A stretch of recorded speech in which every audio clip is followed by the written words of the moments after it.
916-277-8599. That's 916-277-8599. Or visit ReviveMen'sHealth.com. Join Sacktown Sports at Twin Peaks for big game action on over 40 screens. And your chance to win a 4-pack of tickets to see pop icons The Jacksons at Thunder Valley on March 30th. Don't miss it. Sometimes you're feeling like country music. Last night we let the liquor talk. Heart don't forget something like that. Make sure you check out New Country 105.1 KNCI. It's time for the True Sports Card Show. The only 1-hour radio show that gives you the very latest in sports memorabilia news from around the world. Here are your hosts, industry expert Imran Pilati and Sacktown Sports 49ers insider Emil Fragoso. Good morning, everybody. It's Imran Pilati coming to you from the Sacktown Sports 1140 studios. I'm here live along with Nate behind the window. And, of course, if you're on YouTube, you can see him right now. My co-host, Emil Fragoso, who is out in Las Vegas as we speak. Emil, what is going on with you? I am doing good. How are you guys doing right now? We're doing all right. Emil is coming from Las Vegas and enjoying his week. It's Super Bowl week, as everybody knows.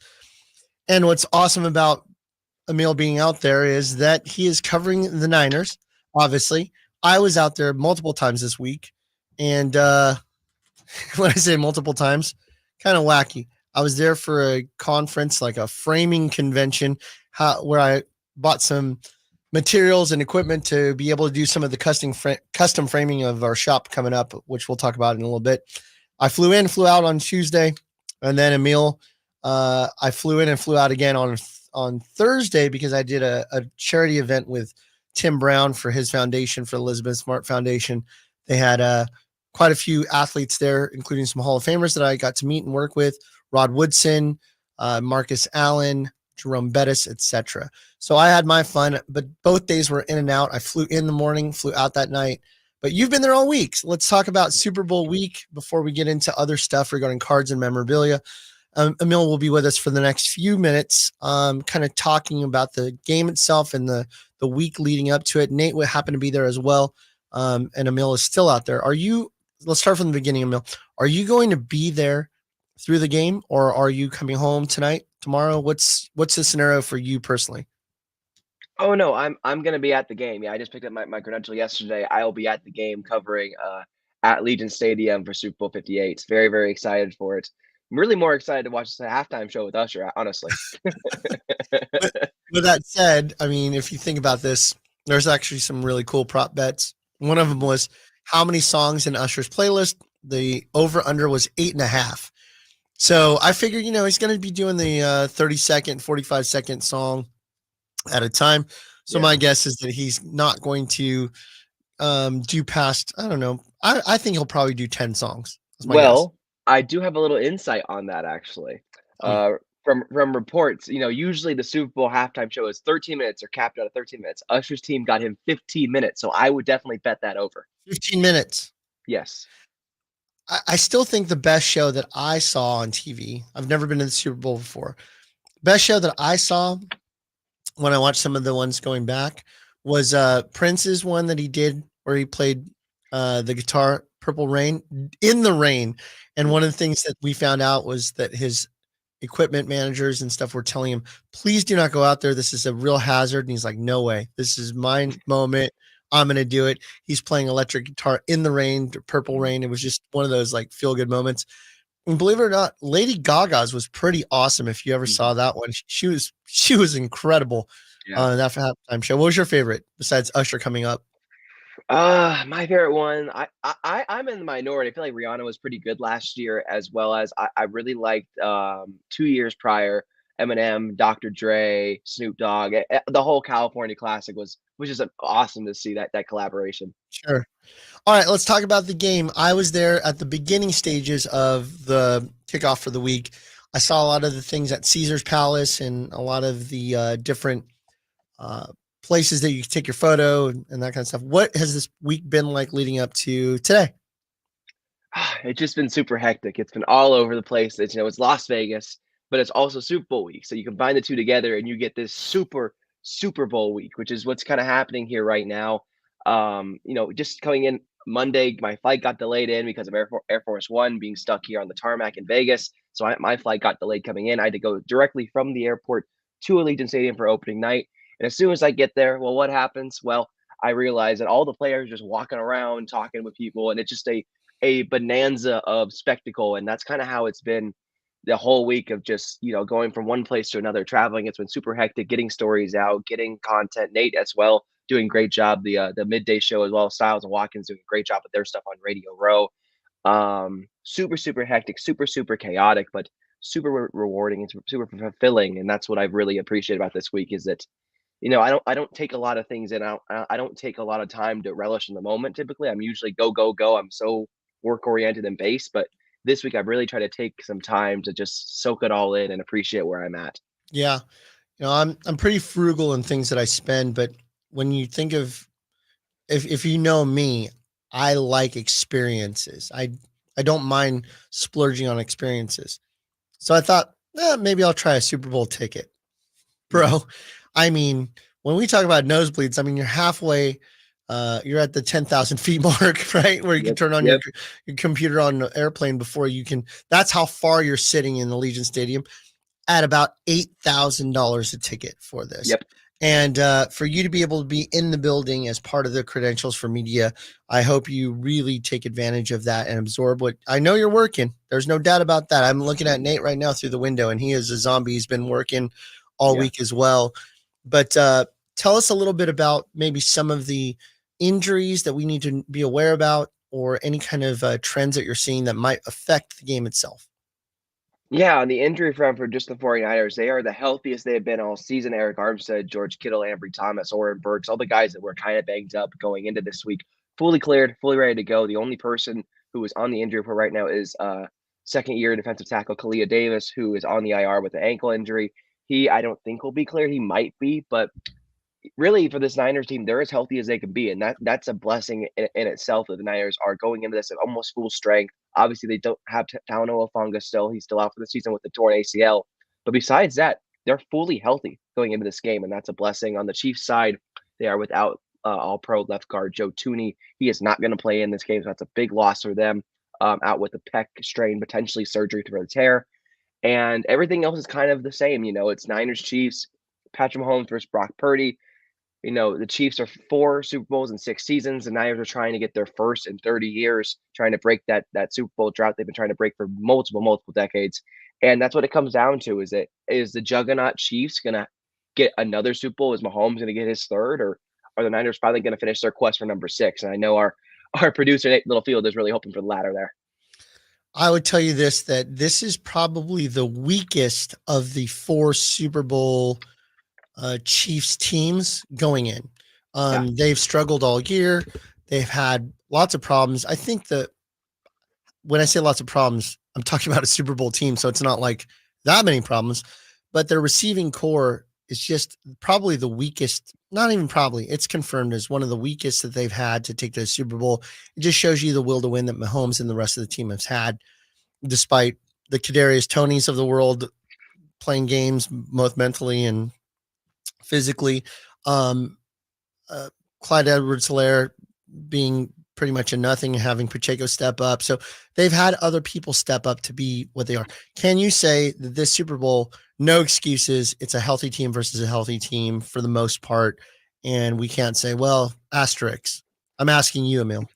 Yeah, no, there is no excuses here for the 49ers. They have to get this done. And they know that there is a real sense of urgency with this team to get it done this year because this is their best shot, right? Even in the playoff games, against the Lions and the Packers, things weren't going their way. And then all of a sudden they come back in historic fashion in both games and deliver comeback wins with Brock Purdy. In the moment, this feels like the team of destiny. It's not going to be this season. Then when is it going to be? And to your point about the Chiefs being the weakest supporting cast, offensively, yes. Defensively, they're at their strongest. So they're number 7 DVOA. And that's that for good reason. They held Baltimore to 7 points in Baltimore, I should say, made Lamar Jackson lose his mind at his own home stadium and brought up those questions again for Lamar Jackson. So while the Chiefs absolutely offensively don't have the same firepower they do previous Super Bowl teams. Defensively, they're probably as strong as ever. So it's going to be a real clash of which defense is going to break first, the 49ers or the Chiefs. And if they both break, this could be a shootout. Who knows? You know, you're very factual with what you're reporting right now. Let's get into the emotions right now. Nate, do you mind stepping to the mic? Because when we talk about emotions, here comes Nate. He's going to talk about how he's nervous about the act. Nate, you've had a Radio Row week as well. Yeah. Tell me how your experience was this past week. Radio Row was insane. So it's in the Mandalay Bay Convention Center, just a big empty room that they filled. And it was honestly phenomenal. I was a little skeptical at first, like what's going to happen. Every entity is in there. You see ESPN bringing in like Pat McAfee's booth. It's not a booth. It's a whole set they bring in, and it's ginormous. It's ginormous compared to us. We have 2 Lifetime tables put together in the middle, and then so like all around the edge of the building, it's like NBC set up with Pro Football Talk and like Chris Sims and those guys.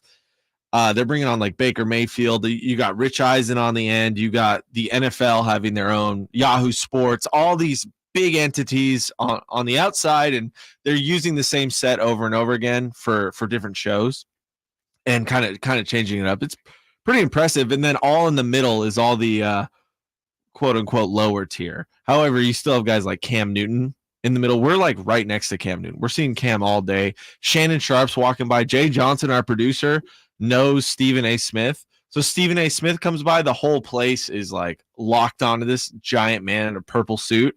Is he walking by and he gives us He's not what's really up? Physically giant, right? He felt tall. He's skinny. He felt tall. He just walks in a room though and commands that presence. Yes. Apparently there was I was in the restroom at this time, but he walks by. Someone tries to just tried a little too hard to get a photo with him, and he snaps. He's like, I gotta go. No. During our live show right next to our booth.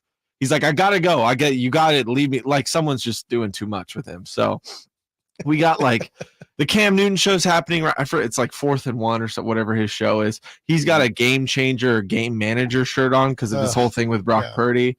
And he's got like this bamboo wall or just wood wall. And you just hear him screaming like right next to us the whole time. And we had some awesome guests too. We're bringing on guys like Warren Moon, ex-Niner receiver Stevie Johnson and Torrey Smith. They're on. We had it was so sideline reporters, Michelle Beadle, everyone. It was amazing. Yeah. It was just nonstop. Who was doing the interviewing? We had Styles and Watkins, our midday show. Got it. And they'd come on and we talked to them, and former Raiders, former Mike Golick we had on. Wow. And we're meeting all these people, and I'm not even joking. I don't think there was a bad interview. Like every single person was so cool. You get worried like, are these guys going to be like, too cool for us? Because we have a small booth and, we're running a few cameras. I had to, I was like a one-man army producing behind the scenes, just audio and video, and everybody was so understandable. Like when I needed a couple minutes to kind of get things, the internet was really bad, which was frustrating. That's to be expected considering that you have so many companies in there operating. Yeah, we had to end up paying for a hardwire line because we're doing a radio show, so we have to bring this a little inside here. We bring this device. It's called a Comrex, and it's basically transfers our line straight to the station, and the station puts it out over the airwaves.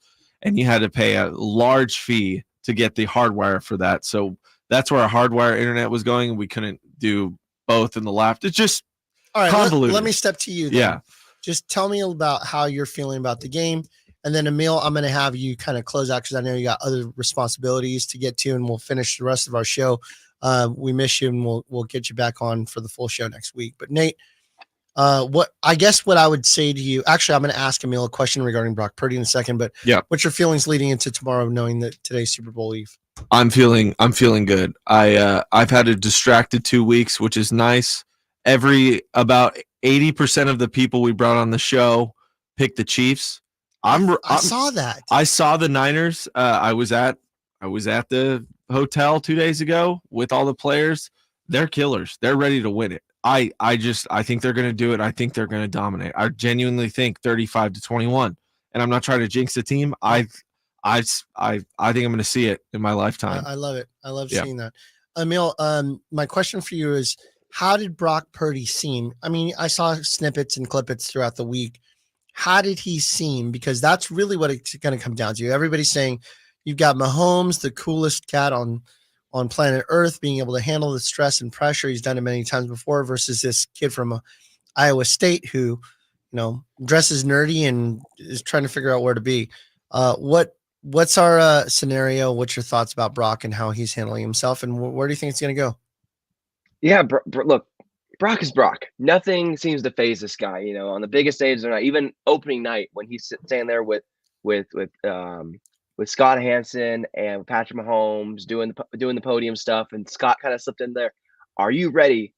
Fourth and 3 minutes left. Are you ready to disappoint Taylor Swift? And Brock kind of let out a little smirk of yes. And look, Brock is just Brock. He's cool, calm, collected, stays true to himself because of his foundation, his background in Arizona, as well as religion. And he's just a really, really cool cat. You say Patrick Mahomes is the cool cat. Brock Purdy's a cool cat because that guy, again, never really wavers. He's always kind of the same guy, locked in, cool, kind of relaxed. And even talking this week, they asked him about his best, favorite moments of this week. And he goes, the bus rides back between stuff, because for that little moment, you kind of get to be yourself and kind of, get to relax and just be one of the guys. And Brock is just a regular person. He's not a superstar like that. He's not like a crazy famous guy. Sure, he's now in that limelight, but he doesn't perceive himself like that. And so that's what makes Brock so cool. And that's why the Niners love him, because he's the same person, whether he was a third string quarterback or now an NFL MVP frontrunner at one point this season. Prediction, please. Nate's going to hate me. He already did it. I already know. At least he's sticking to his guns. Yeah. 31-23 Chiefs. So Emil has that gut feeling that it could be a Chiefs win. Here's where I'm at. I've been watching the Chiefs games all year because I'm secondarily a Chiefs fan. Far. What? Yeah, I was a Chiefs fan because of A, my hate for the Raiders, and B, when I started playing fantasy football way back in the early 2000s, Priest Holmes was the first guy that I drafted. And I watched Priest Holmes and I was like, my goodness, this is a real running back. This guy was incredible. He had that flair about him when he'd cross the goal line and he'd stick his hands out like a ta-da as he's crossing the goal line. He'd average like 25 to 30 touchdowns a year rushing. Priest Holmes was an absolute beast for about 5 years. So I followed that. I'm friends with Christian Okoye, legitimate friends, like we talk on the phone. Christian Okoye is a great buddy of mine. I own a title company that's in Kansas. Like, there's reasons why I have that. But I'm a Niners fan through and through. I have multiple lower back tattoos. That's one of them. I'm joking, kind of, maybe. But I grew up a Niners fan. I work with Niners. It makes sense for us to love the Niners here, both financially for the store as well as for the fact that I'm a Niners fan since I was a little kid. Steve Young was my favorite player growing up, even more so than Montana. And I've always loved the Niners. I remember the 94 Super Bowl against the Chargers. You guys were not born yet, I don't think. That was 1 year before me. That was 1 year before you. Yeah, that was my junior year in high school. I couldn't forget that. It was an incredible time. They kicked their butt and it was awesome. I've watched the Chiefs this year and I've watched them struggle. And I've watched them struggle with hitting their wide receivers. And if it wasn't for Kelsey, they'd be in real trouble, like maybe not make the playoffs kind of trouble. Their receiving corps sucks. But they've pulled it out here or there. If you look at their scores, there's never a blowout. They're never winning by more than a touchdown and a field goal, maybe. I think that if the Niners put the screws to them, and I mean lots of Christian McCaffrey throughout the game, I think he is the key. I think Debo is kind of the key. I think Ayuk is kind of the key, but a heavy dose of McCaffrey, both in receiving and rushing. I think that game manager or not, Brock, if he could throw 2 touchdowns and McCaffrey and a big dose of McCaffrey, I think it's 28-21 Niners. And I think that they're going to control the time, because I don't think it's one of those things where you just want to overwhelm and give the ball back to Mahomes. You saw what he did against the Bills. You want to have like a 2 or a 1.75 times possession versus what the Chiefs have. Yeah. So if there's 60 minutes of total game time, if the Niners can control somewhere around 40 to 42 minutes of the game possession, I think they have a really good chance. And I think that's where we're at. 28-21 Niners, McCaffrey the MVP. That's what I think. I hope you're right, Emran. I really do. I want to cover a winning team. I don't want to cover this losing team again. I really don't. It's heartbreaking to watch this team lose in the big moment like that. I would much love to see something different than the Chiefs and Taylor Swift right off in the sunset. Well, I mean, you're a Raiders fan, so you're used to all that. All right, so let's Emil, you are awesome. Thank you for joining us, and we'll see you next week. Enjoy the Super Bowl and go Niners. Thanks, guys. Have a good one. All right, so Emil has dipped out. He's got a lot of things to do today on the eve. Nate, let's just kind of go over some of the things that I've got on my schedule and time. If you guys want to call in, say what's up, say hi, feel free to come through at 916-339-1140, or you can hit us up on the text line, which is, I don't know. You have a question right now on the YouTube chat. I don't have my glasses. Okay. You want me to read it? Yeah, in just a second. Let me, Scott, we see you there on the YouTube question. We'll hit you up in just a second. Let me get a little bit of some of the housekeeping out of the way. All right, so this week I'm flying out on Thursday to the Burbank Card Show held in Ontario. Of course, the Burbank Card Show held in Ontario. You've seen our guest, Rob Veras from Burbank Sports Cards on here multiple times. Rob and his team are the ones putting it on. It's probably the largest card show on the West Coast. Actually, it's not probably, it is. They call it the West Coast National, and the National is the largest sports card show in the world. They're calling it the West Coast National. We'll be there from the 15th through the 18th, which is Thursday through Sunday. I'm going to go home on Saturday night. I have a little baby, man. I want to see Beckett and spend time with my wife. So I'll be coming home on Saturday, but my team will be there the entire time, Thursday through Sunday. Come out and see us. True Sports Cards will have our own booth. We're buying and selling the entire week. So next would be that we have Topps Hobby Rip Night, which is going to be our trade night. We normally have a regular trade night where people buy, sell, and trade in our store at 6661 Stanford Ranch Road, Sweet Pea Like Paul. That's in Rockland. We're having our Topps Hobby Rip Night. We're going to be giving away Topps packs to the kids, Girl Scout cookies, food, fun, trades, selling, all that stuff. It's going to be it's actually 2 weeks from today, 2 Saturdays from today, February 24th from 5 to 8 p.m. February 24th, 5 to 8 p.m. there at the store. We'd love to see you there. Again, kids, we're giving away swag, shirts, hats, etc., as well as free Topps packs for you to open. And I'm working on having a special player come join us. I don't know if I could pull it off or not, but this player will have a Topps Bowman card that he would be willing to sign if I could just confirm that he'll be around. So we're working on that. Third, we have the Auburn Card Show that's happening on March 2nd. My team will be there as well. That's going to be held at the Auburn Gold County Fairgrounds. The address is 209 Fairgate Road. That's going to be the Saturday, March 2nd from 10 to 5 p.m. at the Auburn Card Show. Look forward to seeing all of you there. And finally, as far as housekeeping goes, the Roseville Galleria, many of you have been excited and saying congratulations to me and the team about expanding into the Roseville Galleria to having a new shop. We have it. We're going to be taking over the American Visions Gallery shop that's already existing. If you don't know the name of the shop, go to the shop that has thousands upon thousands of Funko Pops in there. That's the one that we're going to be taking over starting March 1st. The store is open right now. You can go check it out, but we're in the process of conversion. We're in the middle of inventorying some of that, what's in the store. And to tell you, Nate, that we have a lot of Funko Pops, that's an understatement. We're right now in the middle. We're about 1/10 of the inventorying through, adding it to the system, etc. There are over 40,000 Funko Pops in that store. That's wild. So we are working on that. We have sports memorabilia, framing, etc. If you follow us on Instagram at True Sports Cards, you will know that I went on Tuesday of last week to go buy a big machine called the Wizard that creates these custom mats for framing. So that's exciting. We're going to be doing custom framing there at the shop. It's an exciting time for True Sports Cards. We have 2 locations now, one in Rockland, one in Roseville. We want to be your local card shop, and we love having you. So that's kind of the housekeeping to begin with. We're going to go another 30 minutes or so here uninterrupted. Let's go ahead and take that question. Go ahead and ask that question on behalf of Scott.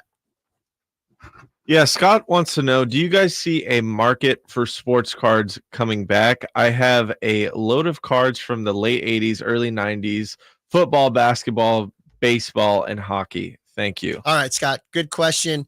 Hopefully I can answer this correctly. All right, I'm 46 years old, meaning whenever I talk to families or people that come into our store, mostly it's a lot of kids with their parents. But when I talk to some of the adults that come in, they're about my age and, in their 40s, maybe late 30s. And they talk about how they collected as a kid. It's very common. Yeah, I collected. And just to let everybody know, the age where kids really kind of flip into loving cards on a collecting basis is somewhere between 8 and 12 years old. There's just that range. I think kids understand a little bit of commerce. They have a little bit of money. They're spending a little time, dedicating themselves to collecting. And when I was 10 and 11 and 12, that was 87 through 1990. And that's when the card manufacturers were like, wow, these kids really love this stuff. I think we should crank the presses. Let's make as many of these cards to satisfy demand as possible. Well, with that said, that meant that the rarity starts to go away. The more you make, the less rare it is. And supply exceeded demand quite a bit in the 80s. I would probably say the height of that was 1989, where unfortunately that's when Ken Griffey Jr. came into play. And Ken Griffey was a generational talent who happened to fall under the worst time of limited production baseball cards. So when I have people come in and say things like, oh yeah, when I collected when I was a kid, I have these cards. And I first say, and it seems weird, but my first statement is, well, how old are you? And if they say that they're between 39 and 48, I go, have you collected since then? And they're like, no, not really. I go, well, I mean, maybe, but I hate to be the Grim Reaper, but your collection's probably not worth much. No, but you don't understand. I've brought it from my house to house to house to house for the last 30 years. I don't care if you move it 50 times. It didn't make the cards more valuable. I would just tell you that era, Scott, that you're talking about, from the mid, I would say like 1985 to 1994, there was lots and lots and lots of cards produced. So if you're asking me, do I believe that card values will uptick back? The answer is no. They are literally millions upon millions upon millions of these cards created with little to no demand. And what's sad about it, and as Nate's learning about cards being part of the show, and I would tell you that some of the greatest players of our generations are in that, and they can't get a value on their cards because of the mass production. So when you see a Justin Herbert, or you see a Ellie De La Cruz, or you see any of these stars of today and you see their cards going for $100, $200, $300, $500, you're going, well, I have a Ken Griffey Jr. The guy's 50 times better than them. I have a Manny Ramirez. I have a John Smoltz.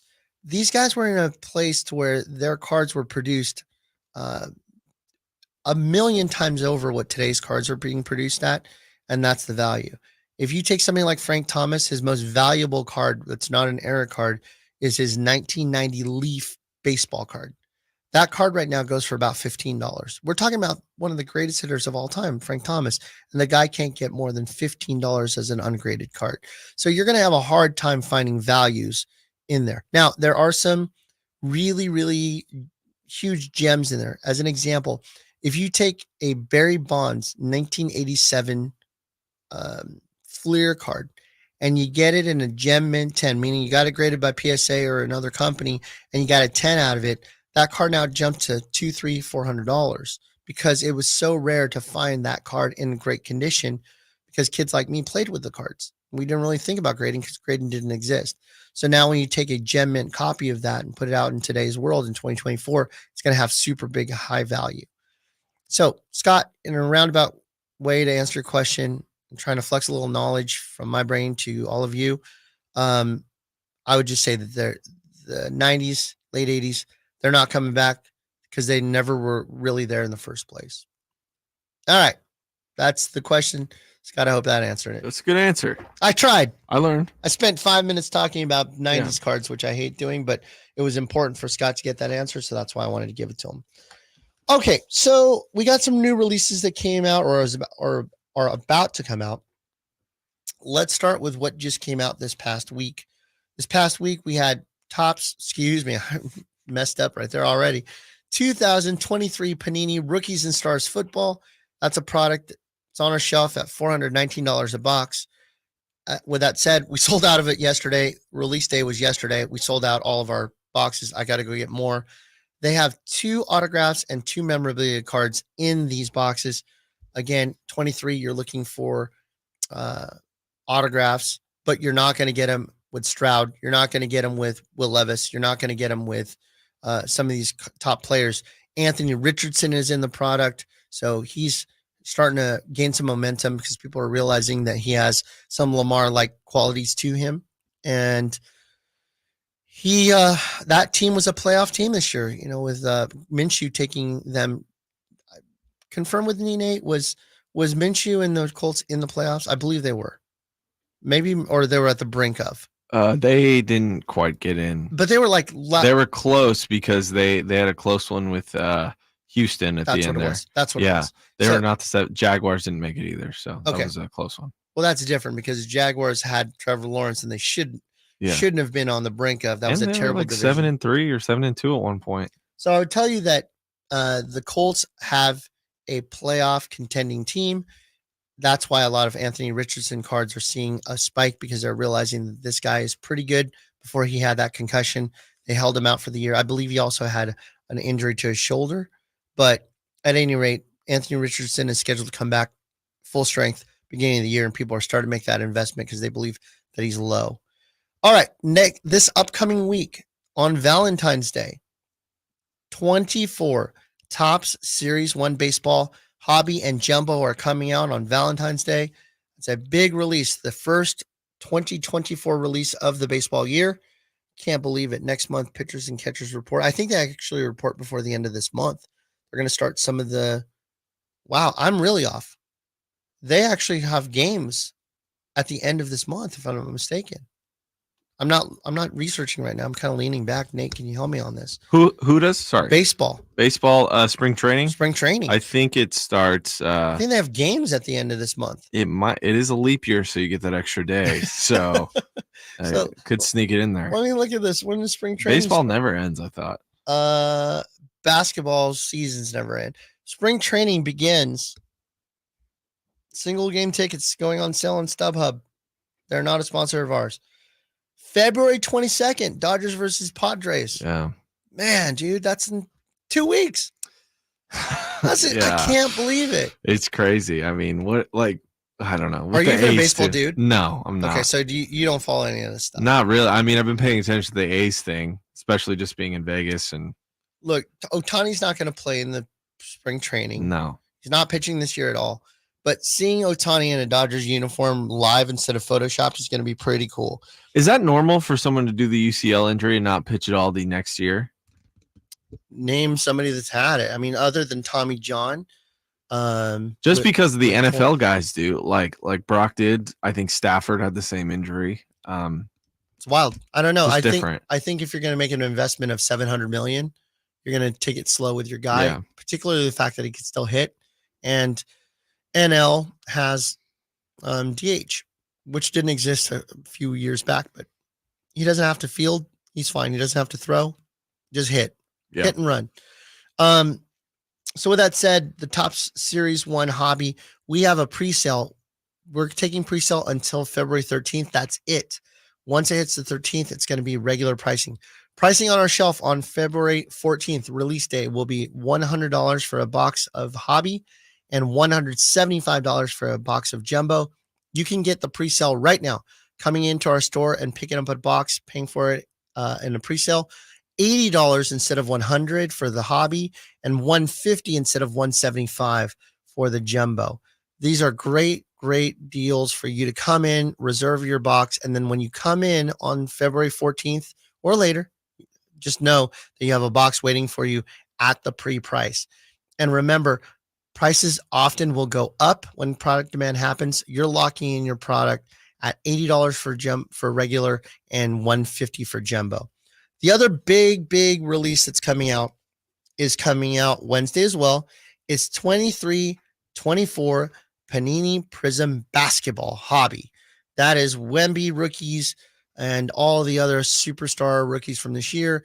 And strangely enough, the one guy that hasn't got a lot of hobby love, that needs hobby love immediately, is Brandon Miller, the second pick of the draft out of the Hornets. Have you been watching basketball, Nate? I've been paying attention. Yeah. Oh, well, the Kings are killing me. But besides that, Brandon Miller, yeah, dude, he had like 5 games in a row of 20 plus points.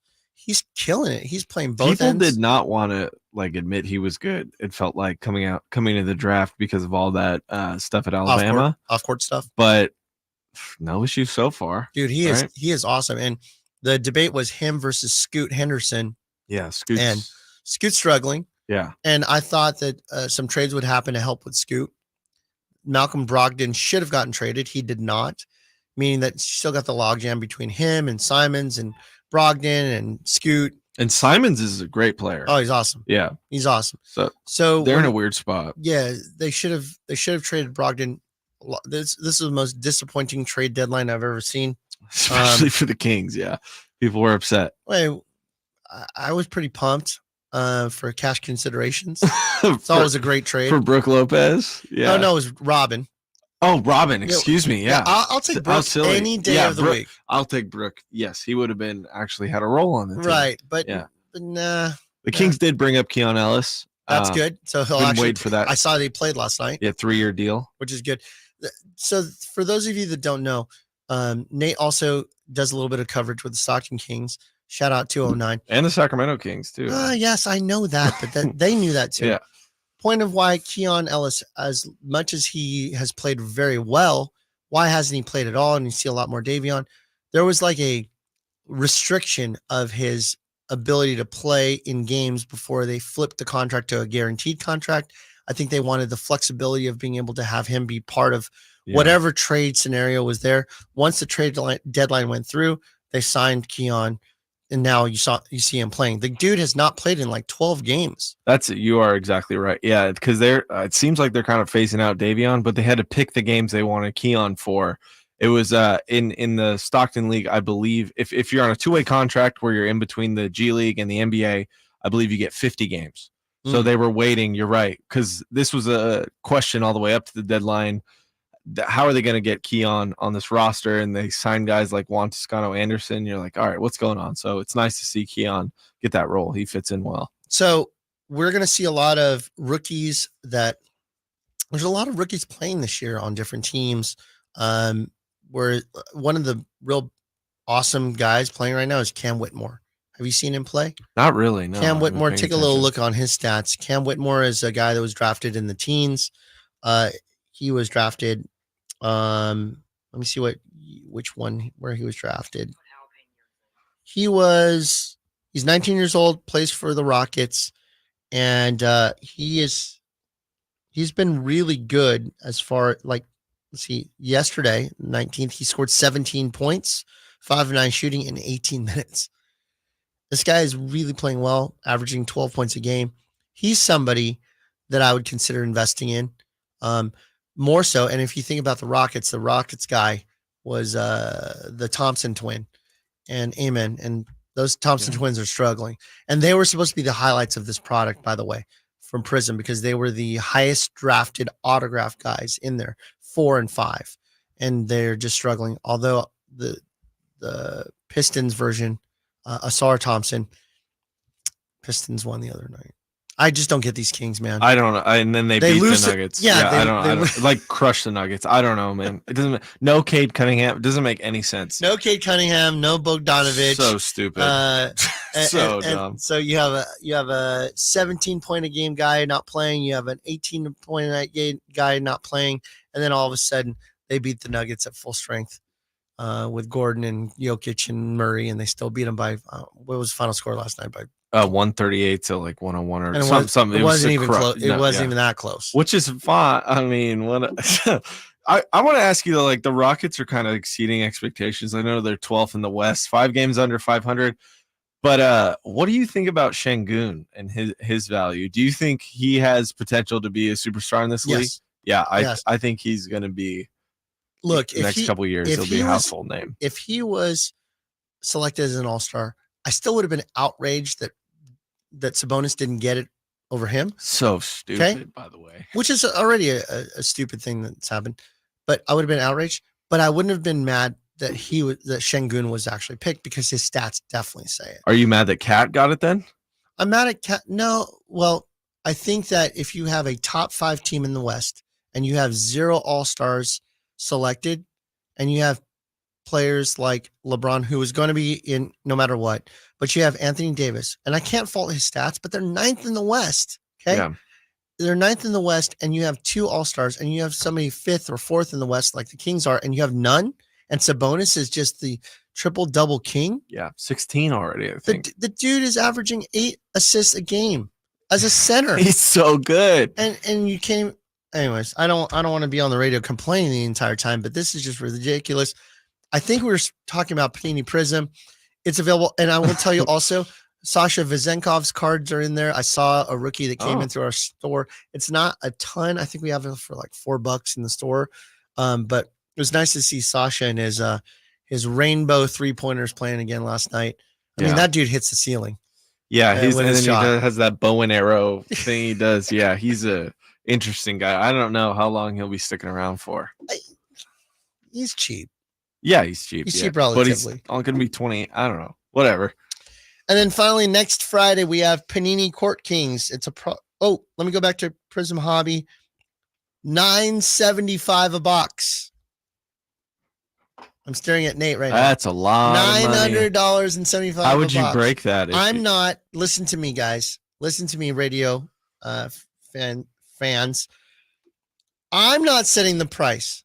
Prism Panini is setting the price. I'm just the one carrying it. I would love for every box in my store to not exceed $250. I promise you that. But Panini has said this is what it needs to be at for retail, and they make it that way, not only for you as the customer consumer, but for me, the guy that has to buy it. So trust me, I'm buying it at a really high price. Can I ask why you're carrying it then if you don't want to sell a box more than $250? As Jalen and Jacoby once said, you got to give the people what they want. And they want, okay, so but at some point I won't carry a product. As an example, there's a product called 2022 Immaculate Football. Mm-hmm. Okay. Even 23 was worse. You would spend $700-800 as a consumer on a box, and you're pulling these cards out, and they're like these little napkin color. When I say napkin, I mean it's just one color. There's not pieces of different colors of the jersey, and they say player worn. And what I want people to know, what player worn versus game worn means, is that the player literally took a jersey that was not a game used jersey or anything like that. They put it on their body. They take a picture of them wearing it on their body. They take it off their body, give it back to Panini, and Panini cuts it up into a bunch of little pieces to put on the card. Okay. Literally puts it on their body for 1 second, takes a photo, and takes it off. And then now they can say it's player worn. If you ever want to see something funny, Nate, you could even do it as we speak. Mark Ingram jerseys. Okay. What Mark Ingram did, the running back for the Saints at the time, put on like 50 jerseys at the same time. He looks like a little Stay Puft Marshmallow Man wearing these jerseys. He's smiling. And they take all these jerseys and they say that they were player worn. You can Google it. You can just see it. I see. He looks ginormous. Ridiculous. I think this might be Michael Thomas. And then unless he's just wearing 80, but no. The reason why they wear 80, Nate, is because it has the most pieces of jersey number that can be cut. That is the stupid. Also, Michael Thomas. That's my bad. But that is the stupidest thing I've ever heard. It doesn't matter if it's stupid or not. That's what they do. That's so funny. So the number 88 gives you the most amount of actual patches on a jersey, right? Number 1 would give you the least. So what they do is they just have them wear like an 88 jersey. I'm pulling the curtain behind. This is good. I'm telling you, that is insane. Yes. So if they wear a bunch of 88 jerseys, they can cut up a jersey. They can cut one extra large jersey up into about 1,000 pieces. that they would go into a card. I don't know if anybody knows this. I'm giving you some inside baseball here. And then what happens is they look for pieces that have, multiple colors in it. Like on a Niners jersey, they want red and white and gold. If that little piece has that in there, there's an inflated value in that. Why am I going on this tangent? Because in the immaculate product, they have a bunch of player worn stuff, meaning, hey, the guy put it on his body, Debo put it on his body, took a picture with it, took it off. Now it's player worn. Okay. I want game use stuff. Show me something that has a piece of a game used jersey that was worn in a game. And that's what I loved about Upper Deck in the old days. Here I am talking on my soapbox about back in my day when I collected. Here I go. But Upper Deck, if you collect anything from the mid 2000s, basketball, football, any of that stuff, you'll see, and you'll flip it over on the card and it says, this piece of memorabilia was actually game worn in a game. And in some cases, they would tell you what game it was, right? Oh, this was actually worn in the Super Bowl in 1994. That's so cool. That's what we would want. Yeah. So when you're buying a product as a consumer at $700, $800, $900 a box, of course you're going to feel ripped off. And for me, as the person that's selling it to you, I just have no interest in doing that. So after I get through in my initial, like, now that you had a taste, go find it somewhere else, because I just don't want to sell that to my customers because I don't feel good about what's there. I'd much rather you come in and spend your money on singles and buying the cards that you want rather than the gambling aspect and seeing what you get. And that's why I tell people, if you decide to open boxes, which is wonderful, people should open product if that's what they want to do. Open it in store, because if you get something really cool, but it's not somebody that you collect, I'll be happy to trade it in for store credit or maybe even purchase it from you if it makes sense. But it's your chance to take something that you got the endorphins of opening something. You're excited about it. Yeah. I pulled this. It's really not, I'm not an Anthony Volpe baseball Yankees collector, but I know he has value. So would you trade it with me, Imran? Absolutely. What else would you like? We can kind of figure out some kind of thing that works for both of us. So trading out of a product or an item that you pulled that you don't want into something that you do want, we're all for that too. All right. I wanted to go over this before we close out today. I've seen a lot of people kind of cash out recently, Nate, people that have wanted to come in the store and sell us their cards. For whatever reason, it's just kind of picked up over the last part of it is because I'm asking for cards to come in and be sold and sell it to us. But also people are just cashing out. There's other expenses, things that they find more important that they want to spend their money on. And I appreciate that. So there's some strategies when it comes to selling. And I want to talk a little bit about that because I want you as the owner of your cards who are thinking about selling, where you're going to get the most amount of money. And there's three places. There's many different ways to sell your cards, but I'm going to give you three of the most common ways. The first one is direct to the final customer, somebody that you're going to sell the card to that's going to own it, love it, keep it. It's in their collection. You will get the most amount of money if you can find that person that's going to want that card. Nate, who's your favorite player in the world? Probably Patrick Willis. Okay, who just got into the Hall of Fame. Yeah. Shout out Patrick Willis. Congratulations to him.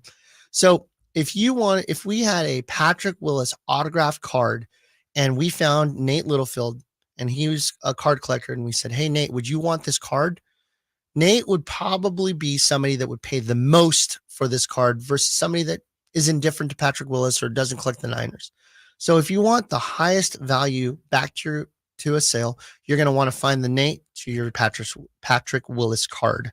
The second way to sell is to sell on, by the way, on those direct to consumer, we're talking about eBay or setting up at a card show and selling, or going to a trade night like we have on February 24th at our store, where you're meeting somebody that has an interest in Patrick Willis and you trade them their card or sell it to them. That's what I mean by direct to the final customer. The next best way is selling it to a seller wholesale. So a seller that's going to retail it and find the Nate for that Patrick Willis card, you're going to sell it to them. They are a little bit more indifferent to it, but they might say, hey, I'll pay you a percentage of the value of the card, but not the full value. And that's somebody that would say, sure, I'll sell it to you for a little bit of a discount because I don't have to hunt and peck and try to find Nate to sell this card to. And then the other option is directly to a shop like mine. You come in and you'll say, hey, Imran, I've got these 55 cards. I'm interested in selling them. And the way that we work is I'll give you a little bit of method to how I buy. I look and say, if I'm going to spend some money on the cards, how soon can I get my money back? And then we can go for, what does that look like as far as what I'd be able to offer you? If you came to me with Brock Purdy cards today and said, or actually Monday after they win, that's embedded command. Part of the neurolinguistic programming that I've learned over my times. I would tell you that I would pay more for a Brock Purdy card than I would for a third-year Peyton Manning card wearing the Indianapolis Colts card. Okay. We're in Sacramento. Brock Purdy's hot. He's current. He's now. Peyton Manning, while he's an all-time great, a third-year Indianapolis Colts Peyton Manning card doesn't really make sense for us locally. However, I buy everything except for what Scott asked about earlier. Anything from 85 through, except for in the chat here, AC. Shout out to AC in the YouTube chat. He says that the Tiffany and Flair Glossies are worth a little bit more, actually have some value. He is correct. There are really some certain cards there in the 85 through 94 region that have some value. But for the most part, we buy all the modern cards. I love vintage cards. If you have anything pre-1975, I'm a buyer, particularly in the 50s and 60s. I buy a lot of T206 tobacco cards, 1933 Gaudi cards, Bowman cards. I love all that stuff. Does PSA grade those? They do. In fact, that's the preference of what we do. I want a number grade by a reputable company, so that way you as the person selling it to me and me as the person buying it have a general idea of what that card I just is. didn't know if they went back that far. Yeah, absolutely. They go all the way back to 1800. That's great. I have an 1887 card that's graded by SGC. Baseball? Yep. It's just a guy holding his gloves, and it's in a black and white photo, and it's a little small tobacco card was in the tobacco packs. So here's what I would tell you. We got about 2 minutes left. I want to tell you. So here's what I would tell you. If you want some tips on how to sell to me, I can't speak for any other card shops. My hope is that if you're listening to our show, listening to our podcast, watching us on YouTube, you trust my opinion, and you know that we're somebody that's here for you. Know what your cards are worth. Okay. I'm here. My job is to give you money, to give you trade value in order for you to trade your cards or sell your cards to us, not for me to sit there and spend all day looking up your cards. So at the very least, look up your cards, go to eBay, look at the eBay solds, and mark down the date that it was sold. If you find something that was sold a year ago, I'm not going to have it be relatable to now. So you have a general idea of what your cards are worth. I'm going to look them up in front of you anyways, but do yourself some due diligence so that way you know. Second, know what you're asking for. Hey, how much are these cards worth? Says Emran to you. I don't know. Well, how much are you asking for them? Well, I don't know. Like, what are we doing here? Spend a little time researching your card and then telling me what you're wanting for it. And then also make sure that it has margins for both of us. If the card is going for $100 and you ask for $100, we can't have a conversation. I have to have a little margin in there, but I also want to make sure that you maximize your value too and make some money, because I'm your card shop for decades to come, right? I'm going to be here a long time, and so are you. I want to make sure that we have a great relationship. So I want to make sure you feel good about the win too. And if you're a kid under the age of 18, particularly really young, 14 or less, nothing's going to happen without me talking to your parents. We got to make sure that your parents or your responsible adult says that they're on board with it too. Come on in. We're here to help you. You can always call us at the store at 916-259-1993. We're open Monday through Friday, 11 to 7. We're open Saturdays, 10 to 6. We're open Sundays, 11 to, I'm really wrong now. Just what's the address? 10 to 5. The address, 6661 Stanford Ranch in Rockland. One last thing I'll tell you. We will be open tomorrow, 10 to 1. It's just me. I'll be there. If you have the urge to rip some product or buy some cards before the Super Bowl, it's your last chance to make an investment into whether it be Mahomes, Purdy, or any other person on that team. Tomorrow is your last chance. Some cards are going to be up, some cards are going to be down, but Monday is coming, and we've got some significant activity that's going to happen starting tomorrow. We're open at the store 10 to 1. I look forward to seeing you right before the Super Bowl. Happy Super Bowl, everyone. Nate, don't you worry, Nate. It's going to be just fine. 35-21. I say 28-21, Let's but we're both on the same time, same side. Guys, thank you so much. We'll see you next week from the Burbank Card Show. It's us, the True Sports Card Show. Emran Pilati, Nate Littlefield, and Emil from the Field. See you later. Thanks for listening in on Sacktown Sports 1140. It started with 32 teams back in September with one goal: